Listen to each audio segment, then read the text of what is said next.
High, আমি আনন্দি আর আনন্দি ব্লগে তোমাদের সবাইকে ওয়েলকাম। আর আজকের যে ব্লগটা হতে চলেছে এটা খুবই মনোরম একটা ব্লগ। কিন্তু এই মনোরম পরিবেশের মধ্যে একটা অনুষ্ঠান হচ্ছিল যেখানে খুবই হট্টগোল। এটা শুনে নাও হট্টগোলটা। এইদিকে ঢুকে যাবে না,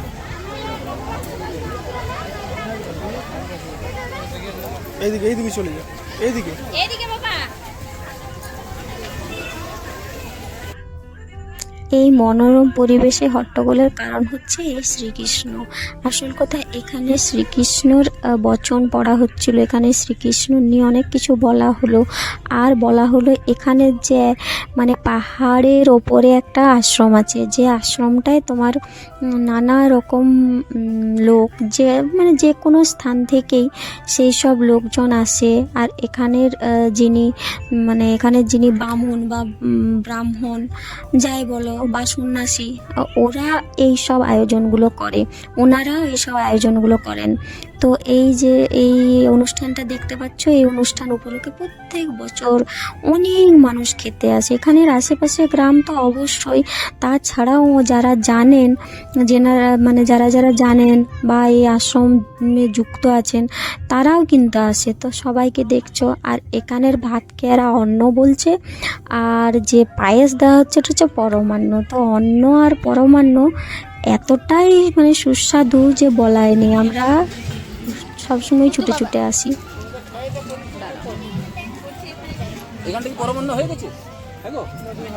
হয়নি এখানে পরমান্ন লাগে, ও যে দাদার কাছে ও চেয়ে নিয়েছে। আচ্ছা, ও তো ভাত খায় না।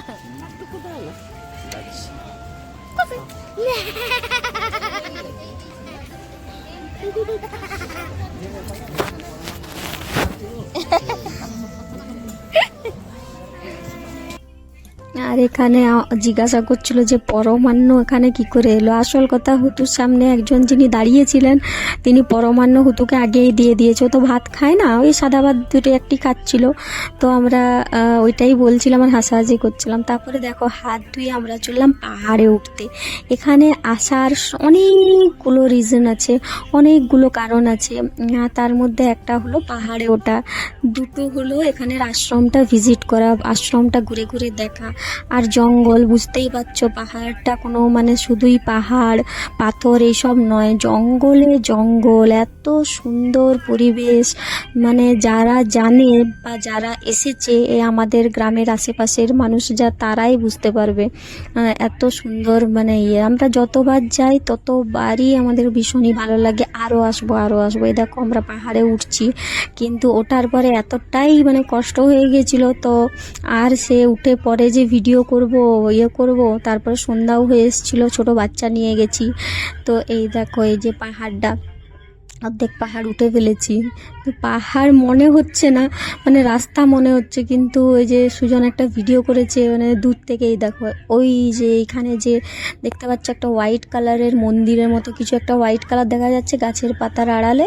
তো সেইটাই হচ্ছে মন্দিরটা আর কি, শিব ঠাকুরের মন্দির। অনেকটা উঁচু, অনেক বড় পাহাড়, চড়তে চড়তে নাই হোক 40-মিনিট তো লাগে। আবার আমার মতো মানুষেরা যদি আবার পাহাড়ে ওঠে, যারা পাহাড়ে উঠতে ভালোবাসে না, তো তাদের তো 1-1.5 ঘন্টাও লেগে যায়। তো আমরা এখানে বাদাম ভাজা কিনলাম। বাদাম ভাজা হুতুকে দেওয়া হয় না, আমার অ্যাসিডিটি করে, তো আমি ভয়ে ওকে দিই না। তো ওই ফার্স্ট টাইম যে গোটা বাদাম হয় না ভাজা, সেইগুলো খাচ্ছিল। তারপরে যে আমি হুতু বাবার বেলুন নিয়ে আমিই ঘুরে বেড়াচ্ছি। তো ওখানে হচ্ছে ক্যামেরা অ্যালাউ ছিল না, তো তার জন্য তোলা হলো না। ওটা আশ্রম, কিন্তু আমার পুরনো ভিডিও আছে, তোমাদের অবশ্যই দেখাবো।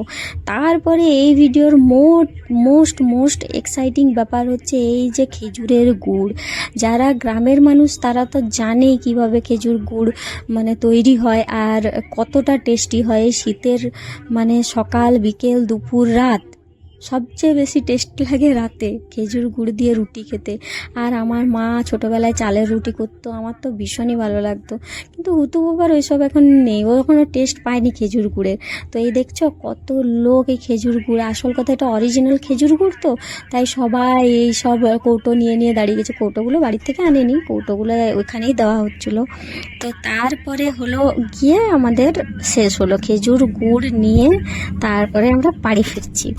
তো বাড়ি ফিরতে ফিরতে একটু সন্ধে হয়ে গিয়েছিল। এই দেখো শেয়াল ডাকছে চারপাশে। তো একটু মানুষজনের ভিড়টাও কম হয়েছে। যেখানে গিয়েছিলাম সেখানে কিন্তু খুব ভিড় ছিল, জাঁকজমক, ওখানে লাইট ফাইটও আছে, কিন্তু এই রাস্তাটা খুবই অন্ধকার। কিন্তু এই যে সন্ধ্যা দেখো আকাশটা এখনও কালো হয়নি।